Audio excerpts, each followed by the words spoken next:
Isa sa paborito kong pagkainan dito sa Cebu City ang Kara's Fried Chicken. May manok sila, ngoyong, lumpia, hotdog, at chicken na breast at saka pakpak. Meron silang quarter legs at legs na napakalaki sa halagang 80 pesos.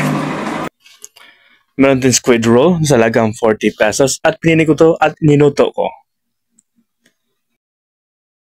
At ito yon sa halagang 165 pesos ay nakakain ako at nabusog ako. Tikman na natin itong squid roll. Chicken? Ooh, yummy! Ah, sarap nito mga guys.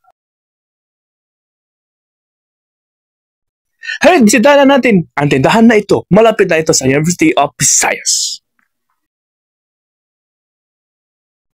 In front na ito sa Tohong Hospital Maternity na abandono ngayon.